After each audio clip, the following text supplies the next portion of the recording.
First, we'd like to thank everybody for joining us today. This is our first session of our legal updates for Canadian employers in 2023.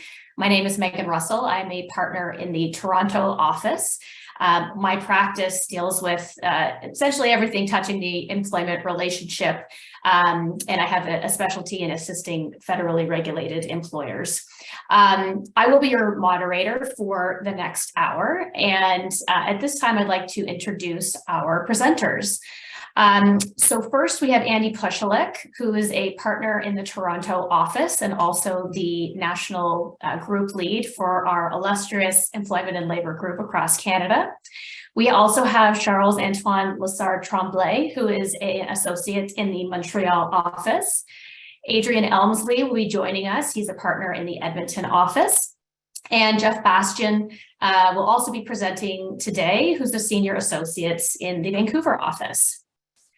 In our last session in 2022, in November, we discussed with you terminations in Ontario, Quebec termination law, as well as termination clause requirements in Alberta. Now, today, we are going to review some notable Canadian labor and employment law cases from across the country over 2022, starting from the West Coast. So with that, let's get started. We are going to go over to the West Coast to hear from Jeff Bastian. Over to you, Jeff. Great. Thanks a lot, Megan. So I'm going to be talking about two interesting cases from this past year out of the BC Court of Appeal. And so the first dealt with inconsistent findings of employee versus contractor status by the Tax Court of Canada and the Employment Standards Tribunal. And then the second case dealt with whether CERB payments, CERB benefits are deductible from an award of wrongful dismissal damages. Actually, if we go to the next slide, please. Then I'll quickly recap some of the noteworthy legislative changes that happened in 2022, and then discuss some of the changes to the Workers' Compensation Act that are on the horizon for 2023, just to be aware of. So we could move to the next slide, please. So the first decision, Beach Place Ventures and Employment Standards Tribunal, the underlying dispute was whether 3 taxi drivers were employees of 2 taxi companies or if they were independent contractors. The taxi drivers filed complaints with the Employment Standards Act. And then in the meantime, one of the drivers actually broke his wrist and so applied for employment insurance benefits. And as a result of that, the CRA agreed with the driver that he was an employee that was entitled to EI and not an independent contractor. So the company was then issued an assessment for unremitted CPP and EI premiums, and obviously wasn't happy with that. So the company appealed that assessment to the Tax Court of Canada.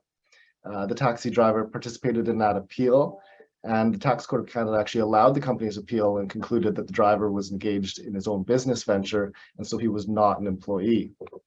The company actually provided a copy of that decision to the Employment Standards Tribunal, but nevertheless, the tribunal concluded that the taxi drivers were employees for the purposes of the Employment Standards Act. So the companies went to the BC Supreme Court to seek judicial review of that decision and argued that the drivers' status as independent contractors had already been determined by the Tax Court of Canada, so it was res judicata, and the tribunal shouldn't have been able to make an inconsistent finding of employee status.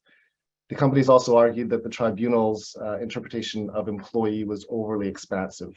The companies had a lot of different arguments that changed over the course of the different appeals, but those were sort of the main 2 that were argued at appeal. If we could move to the next slide, please.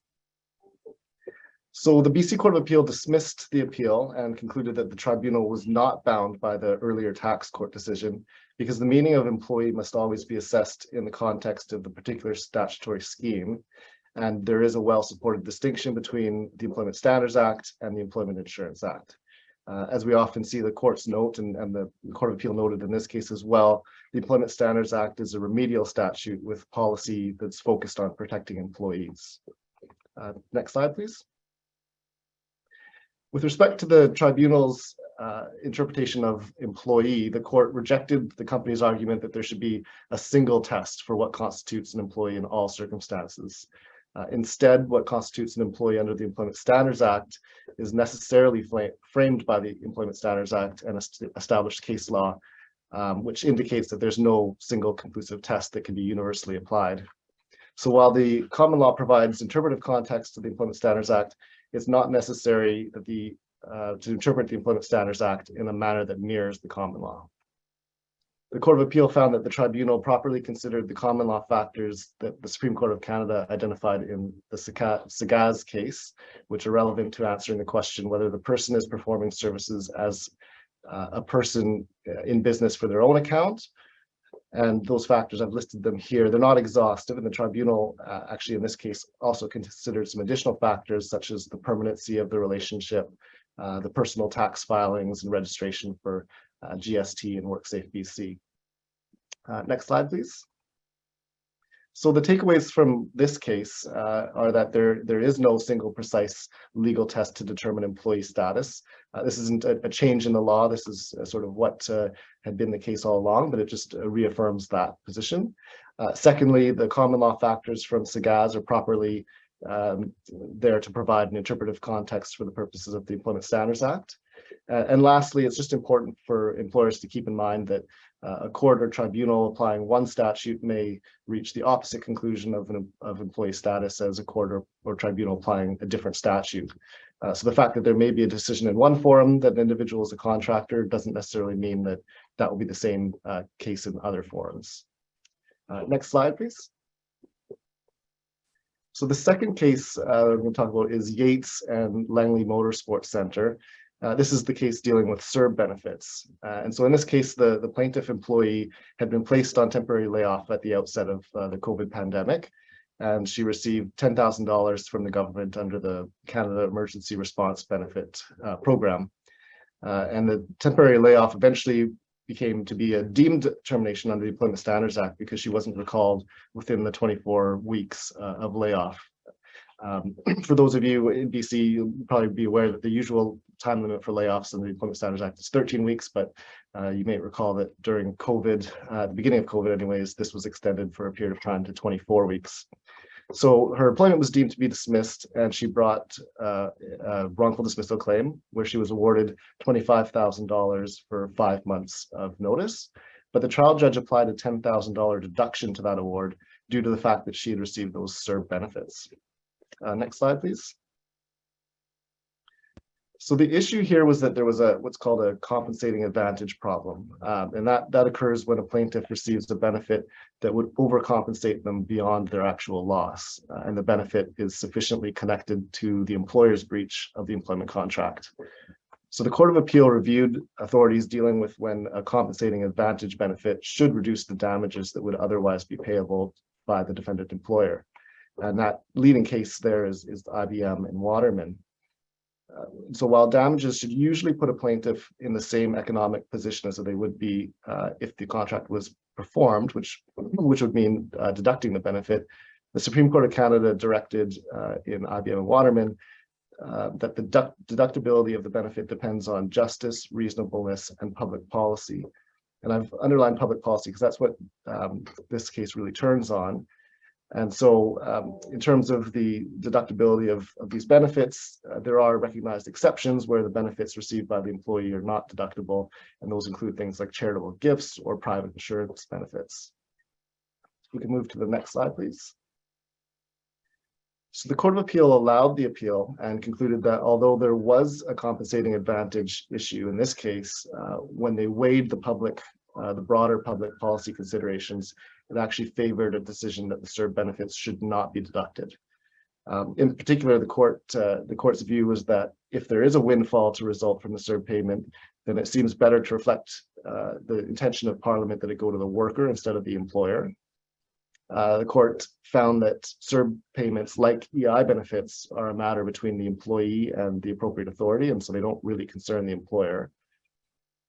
And then the court also found that it's desirable to have equal treatment for those in similar situations. And the court's analysis in this point was that if an employee had been on temporary layoff and received CERB benefits and then was actually terminated by the employer before the end of that temporary layoff period, then the notice period would presumptively run from that date forward.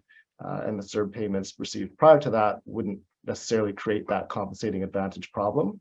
And so the court felt that the fact that the compensating advantage problem arises in this case, this type of case where the employer simply lets that temporary layoff period lapse and result in a deemed termination of employment back to the initial date of layoff, that shouldn't result in unequal treatment in terms of the deductibility of the CERB payments.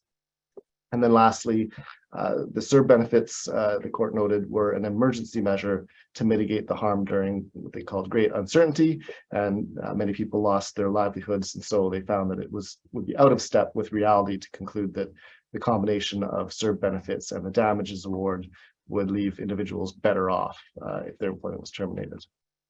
If we could move to the next slide, please. So those are the two cases I was going to speak about, just quickly touching on some of the legislative changes.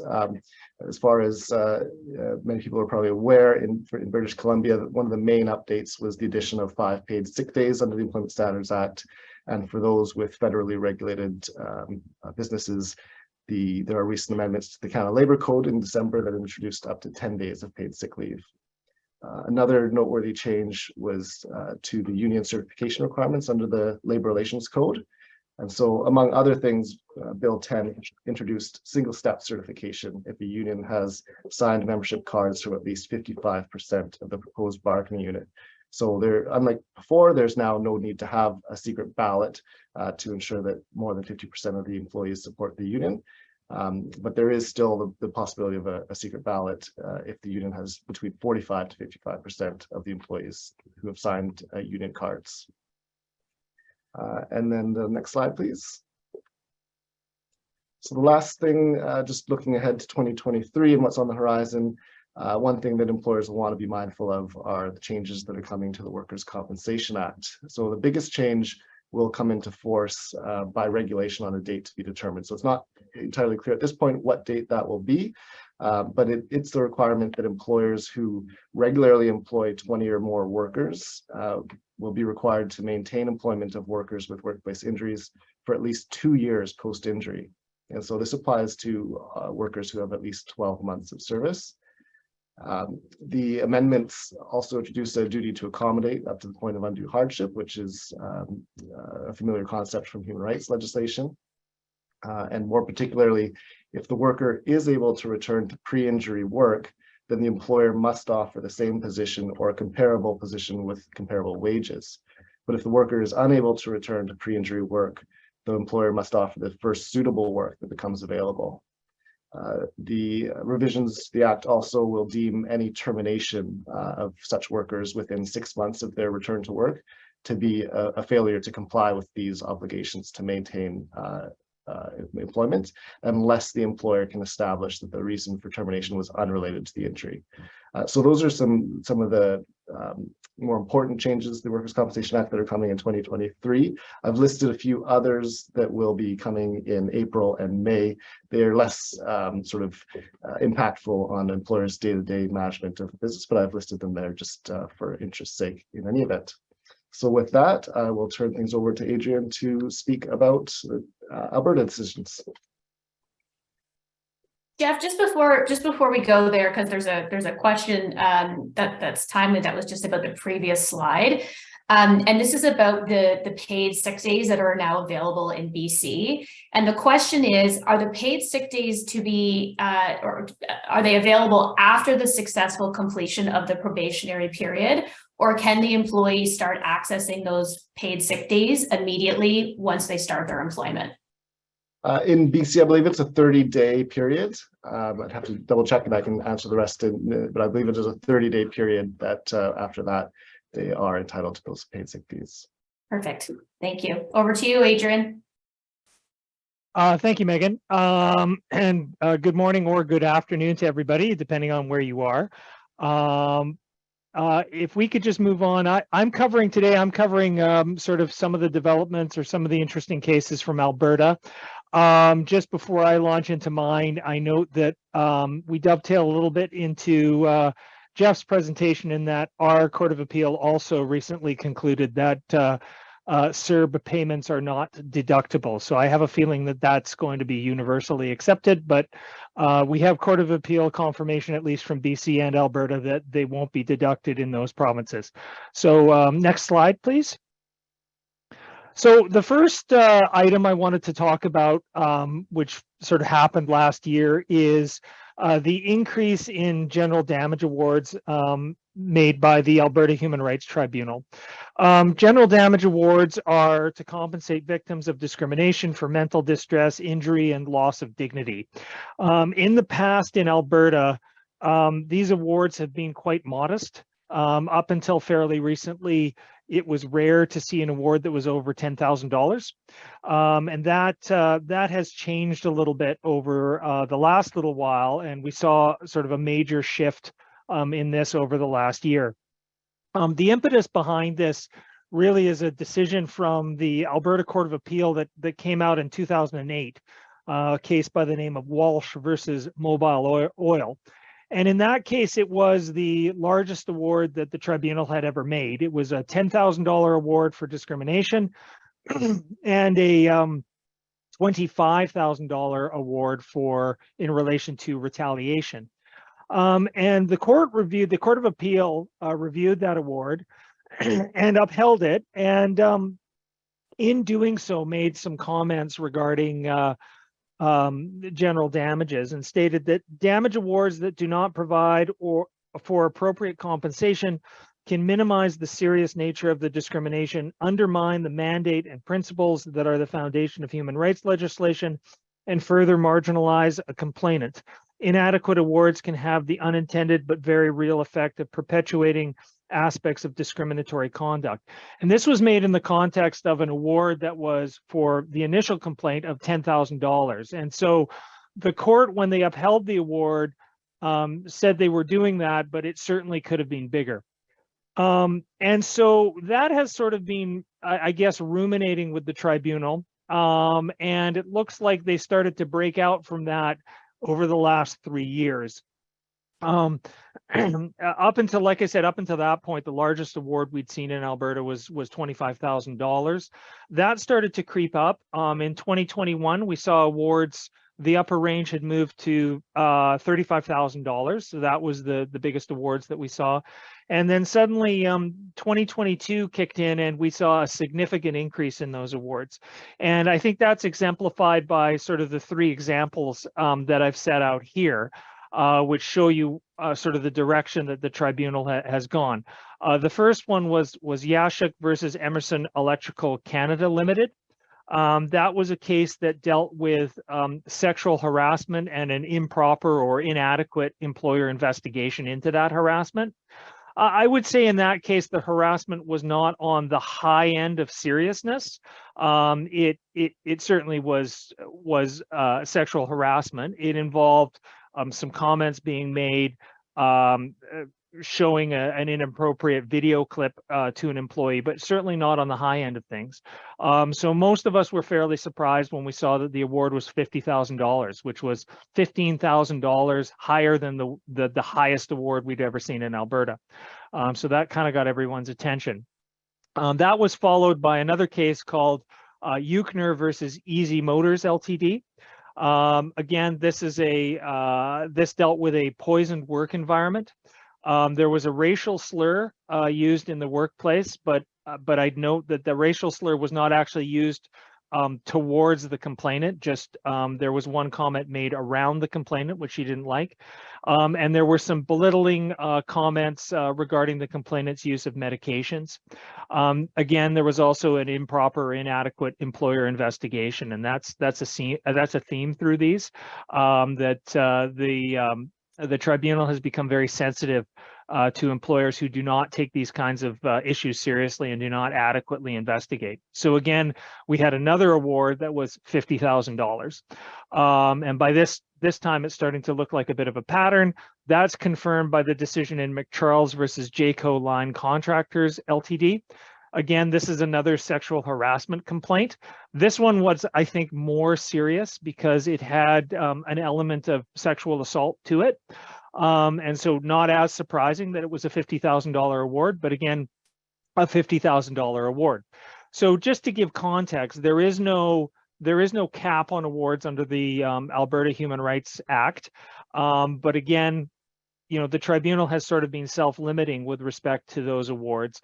And certainly, I think with these 3 cases that we saw in 2022, the trend has been up. I think the maximum awards, we're probably going to see something north of $50,000 eventually. But I think certainly employers, it's a bit of a wake-up call to take these kinds of complaints a little more seriously than perhaps they have in the past, when the awards for damages were in the $2,500 to $5,000 range. So it certainly increases the stakes quite a bit. And it's a good reminder to make sure that your harassment policies and procedures are up to date, that you take these things seriously, and that you also investigate when complaints are made, because again, that's one of the items that really shone through in almost all of these cases, was a lack of an investigation or an inadequate investigation. As some of you might know, that's something that we actually do. We do assist with investigations, but in any event, something to keep in mind with these increased awards. Next slide. The next item I wanted to talk about deals with, similar to Jeff's, a decision from our Court of Appeal dealing with the employer versus independent contractor issue. And that's a case of Girling versus Camrose Regional Exhibition and Agricultural Society. In this particular case, the plaintiff had a long history with the defendant. He had been actually employed with them as the chief financial officer, the chief operating officer, and the chief executive officer. So he had a long history with the society. In 2016, the society and the plaintiff agreed that he would provide his services to the society through his company under the terms of a personal services agreement. Now, under that personal services agreement, he was going to carry out the duties of a CEO. So he was going to do the same kind of things that he did before when he was CEO of the society, but this time he would do it through his company.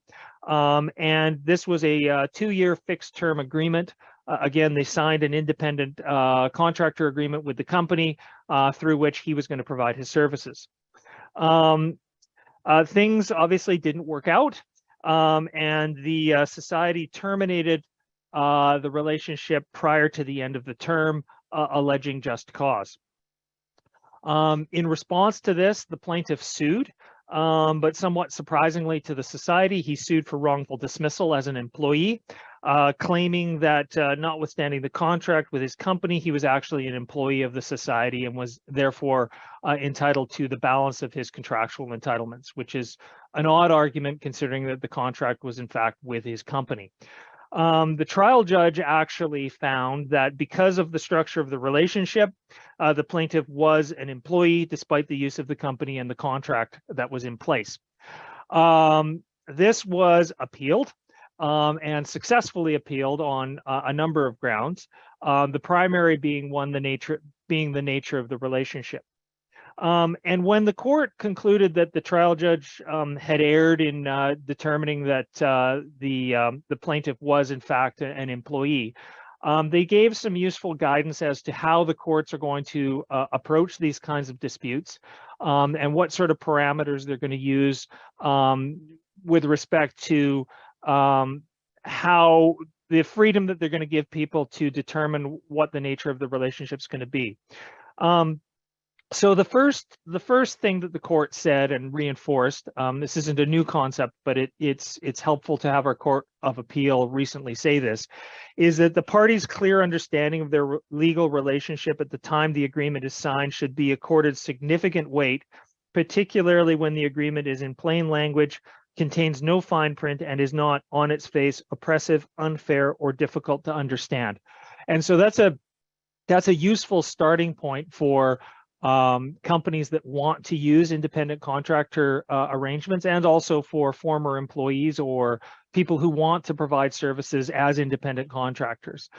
So again, the court is signaling that what the parties want to do is a very important element when they're considering whether a certain person is an independent contractor or an employee. The second thing that the court says is that they will give wider latitude for the party to the parties to determine the nature of their relationship if the determination does not affect the interests of third parties. And then the flip side of that is the court will provide greater scrutiny and caution when the nature of the relationship will affect third-party interests. And so basically what they're saying is if the dispute is between the two parties who entered into the independent contractor agreement, the courts are going to be more likely to enforce that agreement and sort of follow the intention of the parties than they will if the nature of that relationship is going to affect a third party. And the kinds of situations you'd have where a third party would be affected, and the one that the court really talks about is the concept of vicarious liability. And in a vicarious liability situation, what happens is if there's an employer-employee relationship and the employee commits a tort and injures someone, the injured party can sue both the employee and the employer. And they can sue the employer because the employer is vicariously liable for the actions of the employee. However, if you take that same situation and you turn the employee into an independent contractor, then the company that retained the independent contractor will not be vicariously liable for the actions of the contractor. And that could potentially deprive that injured third party of a remedy against another party. So in those sorts of circumstances, the court will look a little bit more closely at the nature of the relationship and will put it under the microscope a little bit more in order to determine what the true nature of the relationship is. And so again, that gives us some guidance as to sort of a situational component as to how the court will approach these sorts of situations. That being said, even though the court indicated that they were going to give wide latitude to the parties, they also reminded everyone that they will still consider whether the contractor performed his services as a person in business on his own accord. And that ties into those factors that Jeff was talking about earlier about determining whether or not someone's an independent contractor or an employee. Things like risk of profit or loss, autonomy to decide how the work is going to be performed and when it's going to be performed, the integration within the organization, use of their own tools, and ability to subcontract. All those sorts of factors will still be weighed. They won't be completely ignored, but so long as it's not flagrant and way offside, the court will give latitude to the parties with respect to their contract. In this case, the elements of the case that really helped I think the defendants here is that they used the company to contract. That's always a good practice if you're trying to establish an independent contractor relationship. The contractor charged GST, another indication of an intention to be an independent contractor. The contractor maintained his own insurance, or the company maintained its own insurance. It paid for its own office expenses, and it was free to contract with other parties. So those are the circumstances that sort of help. But again, it gives us some guidance and indicates that there's a little more freedom than sometimes we acknowledge. Next slide, please. So the third item and last item I wanted to talk about is a little bit of looking forward. And this deals with changes to the provincial court. And the first change, which is not all that significant, is a change in name. So as of April 2003, the Provincial Court of Alberta will be known as the Alberta Court of Justice. And like I said, that comes into effect in April. It doesn't really change anything substantively other than the name of the court. The second change on the horizon is a potential increase in the monetary jurisdiction of the court. This came about, and I actually looked it up just before I hopped on here, and it turns out the Justice Statutes Amendment Act, which achieves this ability to increase the jurisdiction of the court, actually received royal assent on January 23rd. So the ability to increase the limits now exists, and the power is held with the Lieutenant Governor and Council. So what that act has done is it has provided the government the ability by regulation to increase the monetary jurisdiction of the court. So now they can increase it. It's currently at $50,000. the government can choose at any time to increase it to an amount up to $200,000, which is a fairly significant rise. The $200,000 is a maximum. And it's not clear what the actual increase will be or when it will happen. I would anticipate it's going to happen sometime soon. I don't know that they're going to go all the way from 50,000 to 200,000, but I guess we'll have to wait and see what the government decides to do. This would be the first change that we've seen in the jurisdiction of the court since 2014, which in my brain sounds like it was recent, but that was actually 9 years ago. Back then, the increase went from $25,000 to $50,000. So again, we've got the potential for a large increase. Now, why am I talking about this in a labor and employment seminar? If this happens, we estimate that a significant portion of wrongful dismissal cases will be filed at provincial court. And this has some pretty significant practical implications. One, I think you're going to see the potential for many more self-represented litigants. The provincial court is designed to be accessible to the public because it's supposed to be a small claims court. And so you're going to see probably more people representing themselves in court, which often complicates things. Second, you have the procedural elements in provincial court are, excuse me, significantly stripped down when compared to Court of King's Bench. So you have limited discovery. You don't have the same kind of formalized disclosure. And you also you have a more limited ability to bring applications and compel the production of certain information. So I think that from an employer standpoint is a bit of a constraint. You also have much shorter timelines, although we'll see what happens with that once the court gets overwhelmed with additional claims. And then also that ties into the issue of limited resources. I'm not sure that the provincial court system is ready for this, that the civil division will be able to absorb the increase in cases, and that may temper the amount that the claims are increased or the jurisdiction is increased by the government.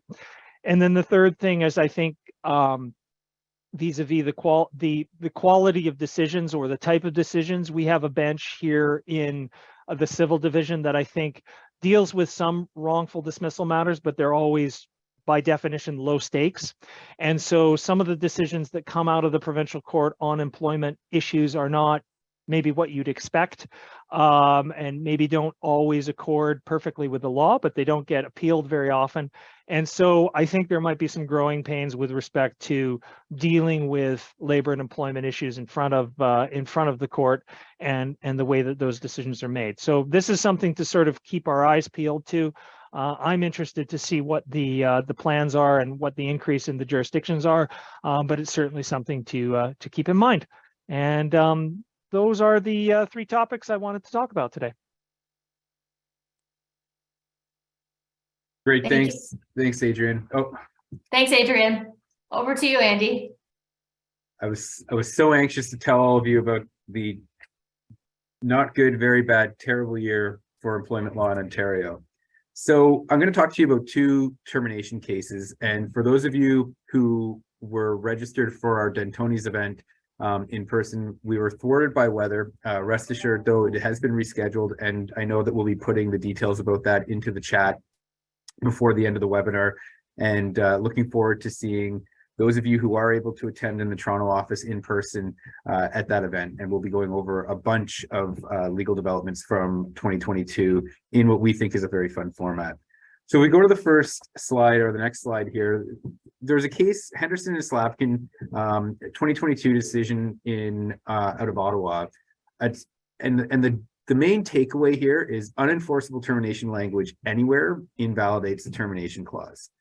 And so what we had here was a receptionist, 30 years of service with a medical clinic, and the employee had signed an employment contract. And the odd thing about this case was that the judge ruled that the without cause termination provision, the judge said that was fine, that was enforceable.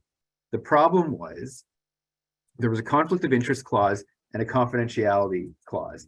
And you will sometimes see this type of language and in contracts like this, where it will say you can't be involved with any sort of private or financial interests in an organization with which the business competes with our business interests, or you can't be involved by running something or being employed by some other businesses, maybe not a direct competitor, but it could be seen as a conflict of interest.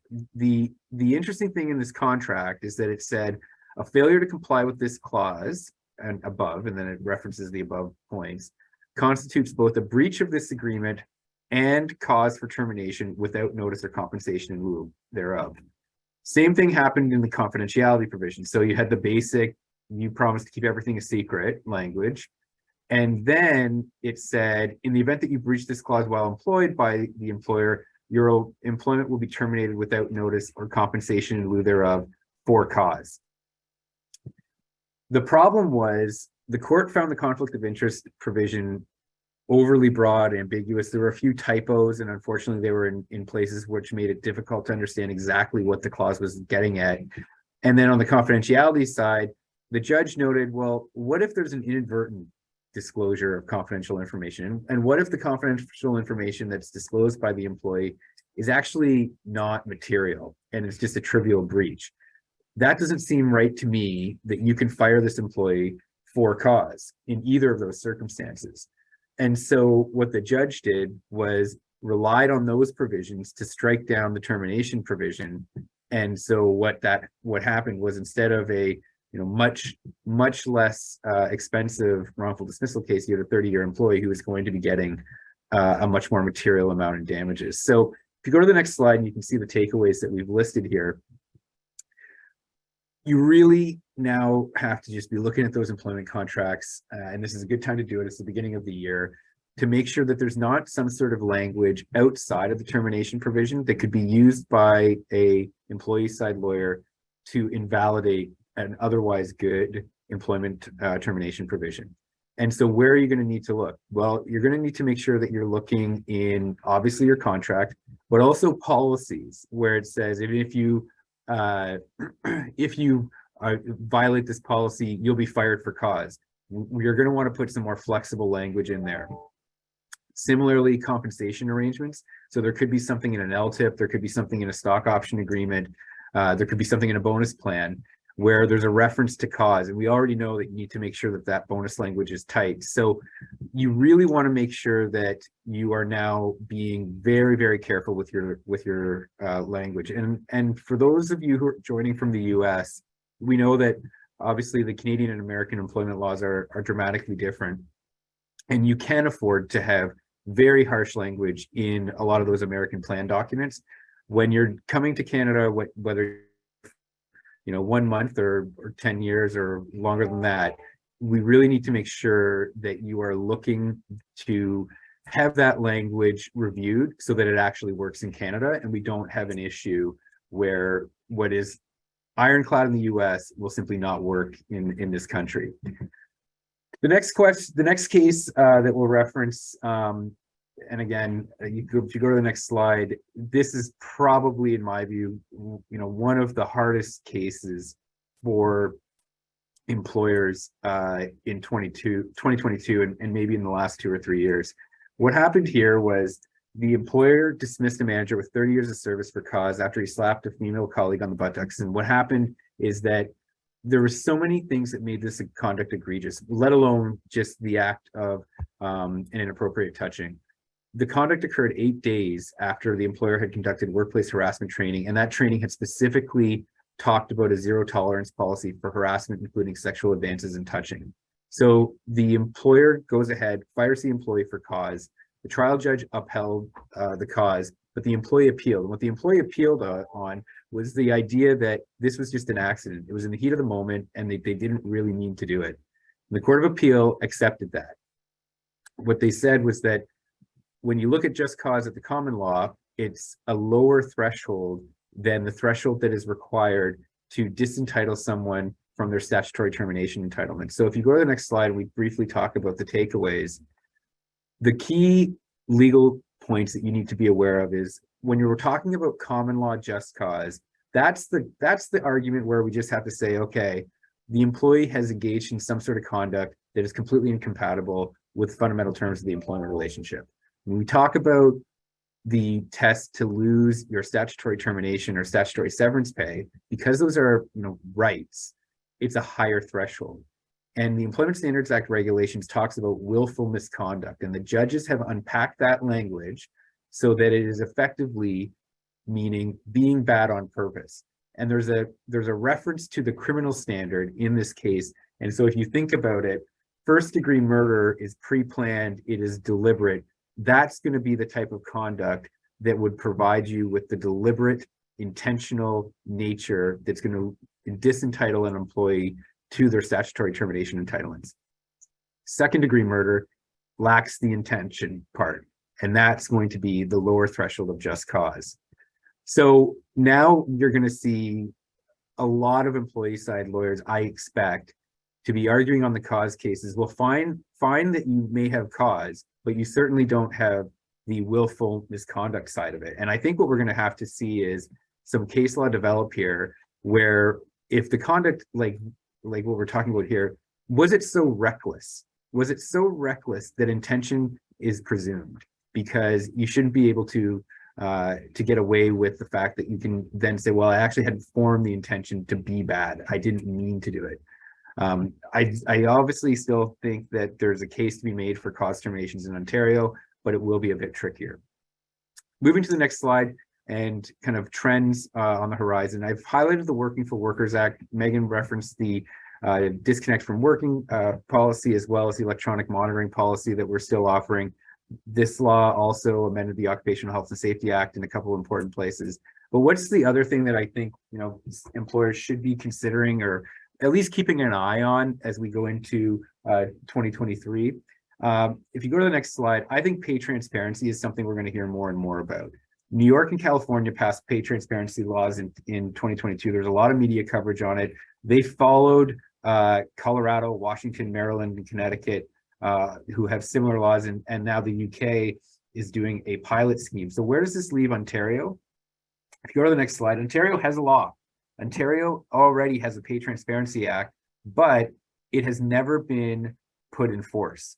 And what happened, this was a law that was passed by the Liberals before the Ontario Conservatives came to power. And then when the Ontario Conservatives did come to power, they passed a law which effectively said that this would no longer be coming into effect automatically. It would be on a date to be proclaimed by the Lieutenant Governor. And you see there what that law would require of employers in Ontario if and when it becomes effective. And effectively, it talks about that you would have to be publishing salary rates on job postings. You couldn't ask job applicants about their compensation. For larger employers, you have to start tracking your compensation gaps based on gender and a number of other things. So something to keep an eye on, nothing to indicate that this is going to become effective anytime soon. But as more and more jurisdictions turn their mind to this issue, I suspect that this could become an issue that is something that the government will turn their mind back to. So with that, I will pass it on to Charles Antoine. Thank you, Andy. Next slide, please. So today, I'll be discussing two landmark decisions that were rendered in Quebec in 2022. So the first decision is Caisse Populaire Desjardins de Saint-Raymond, in which the Court of Appeal discussed the impact of disability insurance benefits on the calculation of the indemnity in lieu of notice. And the second decision is Association des cadres de la Société des Casinos du Québec, in which the Court of Appeal discussed the right of first-level managers to unionize. Next slide, please. So the facts of the first decision are quite complex, but can be summarized as follows. So essentially, Ms. Girard, the employee, she had 30 years of experience with Desjardins Group in a managerial position before the employer decided to meet with her and ask her to leave without formally dismissing her because he didn't like the way she was managing people in her department. So as soon as she got home, Ms. Girard fell into depression and received disability benefits under her group insurance plans for several months. A couple of months later, around a year after the beginning of her disability period, the employer met with her and decided to proceed with her formal dismissal, following which, she decided to initiate proceedings in order to obtain, amongst other things, an indemnity in lieu of notice. Next slide, please. So at trial, the Superior Court of Quebec decided to grant Ms. Girard around $214,000 in severance pay to compensate her for a 24-month notice of termination and for non-monetary damages. However, Ms. Girard was not satisfied with this decision and decided to file a cross-appeal in which she argued that the trial judge erred in deducting proportion of the disability benefits paid by the insurer from the compensation in lieu of notice. And on its part, the employer argued that the trial judge erred in ordering it to pay non-pecuniary damages in connection to the way that it announced Ms. Girard that she had to leave the premises. Next slide, please. So in his decision, the Court of Appeal of Quebec reiterated that under Section 1608 of the Civil Code, the trial judge should not have deducted the disability benefits from the compensation in lieu of notice. So that way, the court confirmed that pursuant to this section, 1608, disability benefits are paid by the insurer to an employee, regardless of whether the cost of insurance premiums are paid in whole or in part by the employer. So what must be noted here is that the employer's contribution are part of the working conditions of an employee. So therefore, they must not be confused with the disability benefits paid by an insurer. And consequently, the employer's obligations to pay damages would not be mitigated or modified by the fact that the employee received benefits from a third-party insurer during the notice period.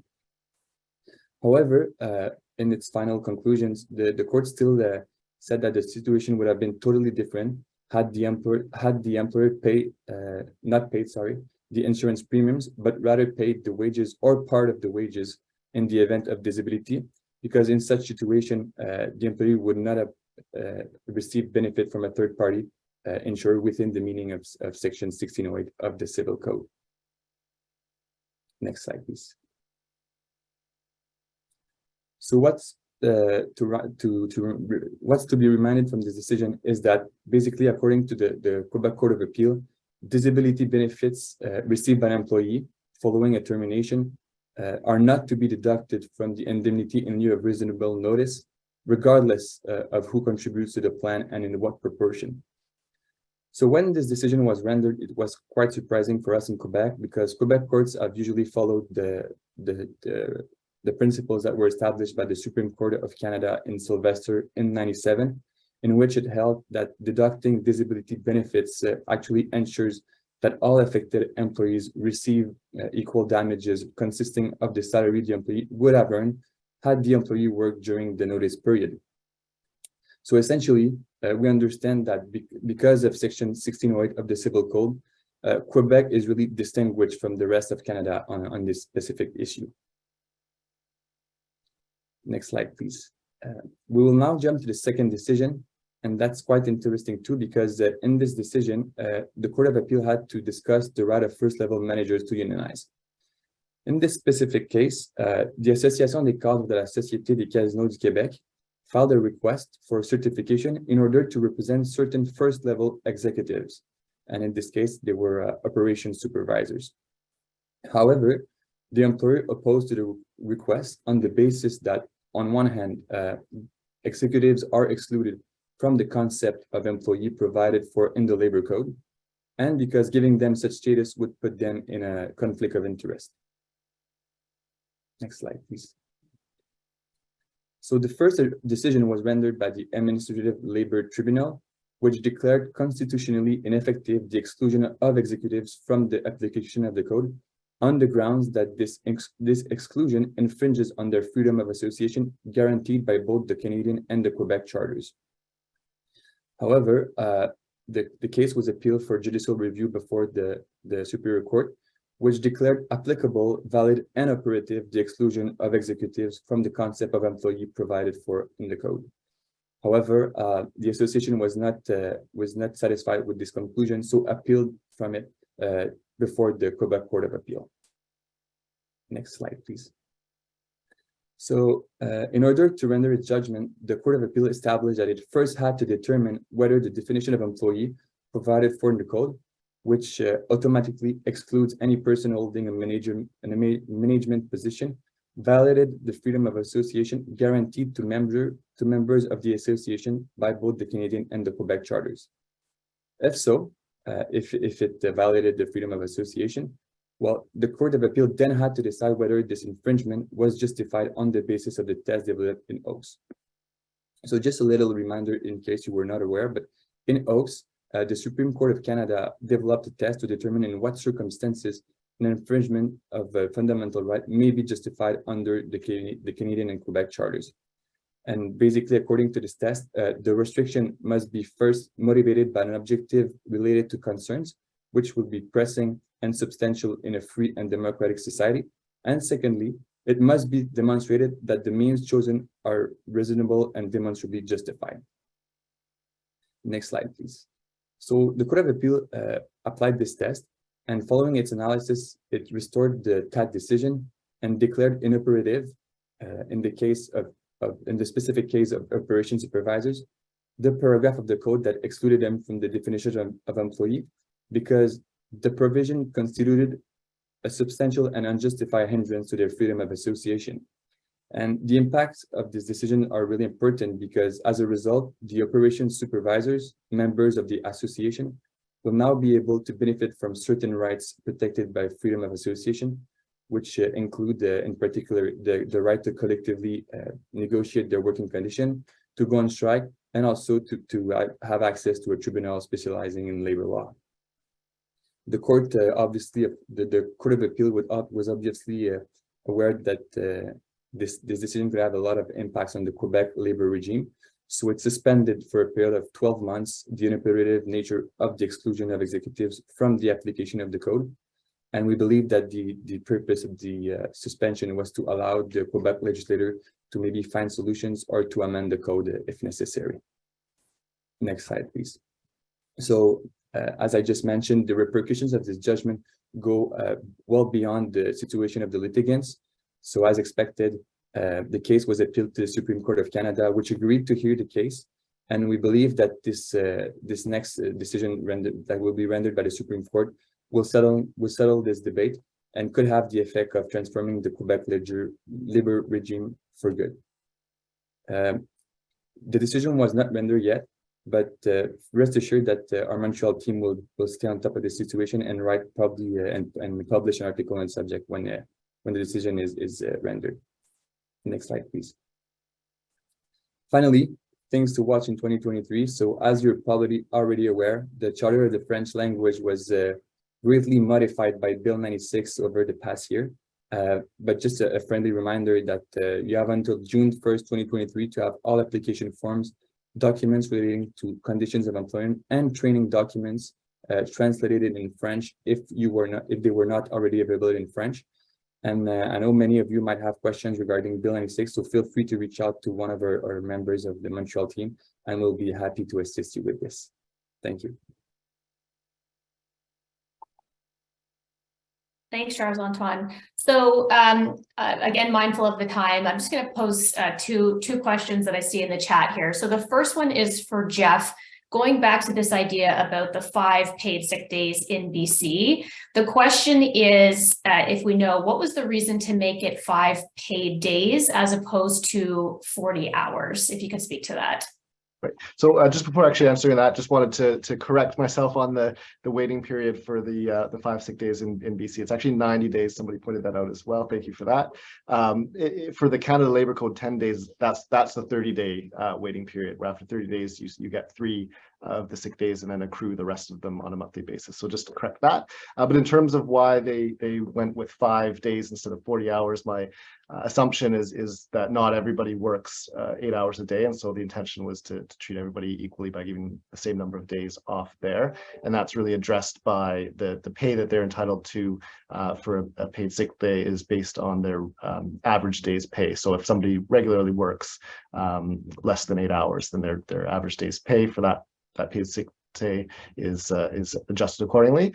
That does unfortunately have some unintended, I think, probably results of if somebody takes less than a full day off sick, they're still entitled to the full average days pay of sick days. So if someone takes an hour off and they use that as their sick day, then they essentially get that bigger payment. But I think this was rolled out without sort of looking at those types of things. Initially, the paid sick leave was per calendar year, and of course that created administrative problems. So they did amend that to make it per year. Or sorry, it was per employment year. Now they've amended it to be per calendar year to make it easier administratively. So that would be my best guess in terms of why. Perfect. And then Adrian, I'll throw this question over to you. It's about the Canada Labour Code and the fact that there are now 10 paid sick days available. So the question is just seeking clarification. Does that 10 paid sick days apply to just full-time employees, all type of employees, including part-time and casual? And if the answer is that it applies to all types of employees, do we have any advice in terms of how we calculate the value of each of those 10 days? Sure, yeah, and my understanding is it applies to all employees, so part-time and casual as well.